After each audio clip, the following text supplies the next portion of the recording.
محترم سامعین، اس حدیث مبارک میں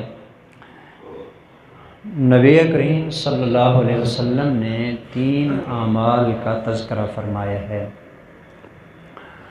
اور 3 اعمال کا تذکرہ فرما کے یہ بات ارشاد فرمائی ہے کہ جو بندہ ان میں سے کوئی ایک عمل بھی کرتا ہے، اللہ اس کو ایک غلام آزاد کرنے کا اجر عطا فرماتے ہیں۔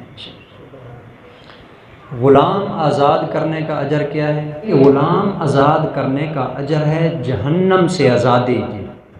ان میں سے پہلا کام جی، حضرت برا رضی اللہ تعالیٰ عنہ فرماتے ہیں، نبی کریم صلی اللہ علیہ وسلم نے فرمایا، جس آدمی نے کسی دوسرے بندے کو کوئی دودھ والا جانور دیا دودھ پینے کے لیے کہ اتنا عرصہ یہ جانور آپ اپنے پاس رکھیں، گائے ہے، بکری ہے، بھیڑ ہے، اونٹنی ہے، کوئی بھی جانور، مادہ جانور جو دودھ دیتا ہے، جس آدمی نے کسی دوسرے بندے کو دودھ والا جانور عطیے کے طور پر دیا، پکا نہیں، یعنی یوں نہیں کہ یہ جانور اس کا ہو گیا نا، جانور اصل مالک کا رہے گا، صرف کچھ عرصے تک جب تک دودھ کا سلسلہ چلتا رہے گا یہ اس کو اپنے پاس رکھ کے دودھ پیے گا۔ حضور نے فرمایا کہ اس بندے کو بھی ایک غلام آزاد کرنے کا اللہ اجر عطا فرمائیں گے۔ پہلا عمل اور اس کا ثواب جی۔ دوسرا عمل جی، او وارا پن، نبی کریم صلی اللہ علیہ وسلم نے فرمایا یا کسی بندے نے کسی کو چاندی عطیے کے طور پر دی جی۔ پہلے دور کے اندر نا چاندی کا مطلب تھا یہ کرنسی جی، کیونکہ اس دور میں سونے اور چاندی کے سکے ہوتے تھے، تو مراد ہے درہم جی، درہم سے مراد ہے کرنسی جی۔ اور یہ دنیا کی جتنی بھی کرنسی ہیں، جس ملک میں جو کرنسی استعمال ہوتی ہے، وہ کرنسی بطور استعمال کے دینا، ایک ہے پکی کسی کو دے دینا وہ کرنسی، مثلا درہم ہے تو یہ آپ کے ہو گئے، روپیے ہیں تو یہ آپ کے ہو گئے، یہ صدقہ کہلاتا ہے۔ یہ صدقہ نا، ویسے اس کو پیسے دیے کہ آپ اس کو استعمال کریں، جب آپ کی ضرورت پوری ہو جائے تو پھر یہ واپس کر دینا۔ دوسرے لفظوں کے اندر کسی کو قرض دینا ہے۔ قرض میں یہی ہوتا ہے کہ بندہ پیسے دیتا ہے، وہ اس کو استعمال کرتا ہے، استعمال کرنے کے بعد ضرورت پوری ہو جاتی ہے، اس کے پاس پیسے آ جاتے ہیں تو واپس کر دیتا ہے۔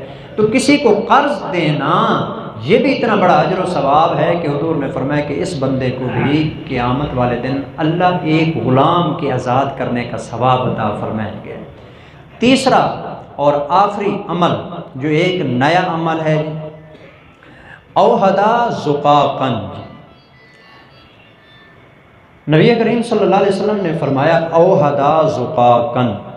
اس لفظ کو ایک تو پڑھا 2 طریقے سے کیا ہے، اور دونوں مفہوم میں آپ کو سمجھا دیتا ہوں جی۔ اس کا پہلا مفہوم یہ ہے جی کہ نبی کریم صلی اللہ علیہ وسلم نے فرمایا اوہدا زقاقن، جس آدمی نے کسی کو سیدھا راستہ لگایا نا، اس کو سیدھا راستہ بتا دیا جی۔ ایک کوئی کمزور نظر والا ہے یا نابین ہے یا ویسے کوئی بندہ بھولا بھٹکا ہے، اس کو پتہ نہیں چل رہا کہ میں نے کس طرف جانا ہے جی، پریشان ہے، فرمایا کہ راستہ بھولا ہوا جو بندہ ہے اس بندے کو راستہ بتا دینا، یہ بھی اتنا بڑا اجر ہے، اس کے اوپر بھی اس کو غلام آزاد کرنے کا ثواب ملے گا۔ کسی بندے کو راستہ بتا دیا، راستہ، اللہ سبحانہ و تعالیٰ اس کو ایک غلام آزاد کرنے کا ثواب عطا فرمائیں گے، اور غلام کو آزاد کرنے کا ثواب یہ ہے قیامت والے دن اس کو جہنم سے نجات مل جائے گی۔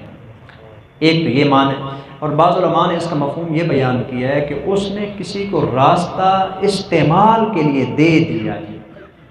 ایک آدمی ہے، اس کا مکان کسی ایسی جگہ پر ہے کہ اس کے آنے جانے کا راستہ نہیں ہے، وہ پریشان ہوتا ہے ہر وقت راستے کی وجہ سے۔ کسی آدمی کی کوئی زمین پڑی ہے یا کوئی پلاٹ پڑا ہے، اس میں سے اس نے تھوڑا سا راستہ نکال کے نہ اس کو کہا زمین تو میری ہی رہے گی، البتہ یہ آنے جانے کا راستہ آپ میری زمین میں سے استعمال کر سکتے ہیں۔ حضور نے فرمایا کہ جو بندہ کسی کو یہ راستہ استعمال کرنے کے لیے دیتا ہے اس کو بھی غلام آزاد کرنے کا اجر ملے گا۔ ان دونوں میں سے کوئی بھی مفہوم مراد لیا جائے، مطلب یہ ہے کسی دوسرے انسان کو فائدہ پہنچانا۔ خلاصہ یہ نکلا اس حدیث پاک کا، 3 کام ہیں اور تینوں کے اندر ایک مسلمان دوسرے مسلمان کو فائدہ پہنچاتا ہے۔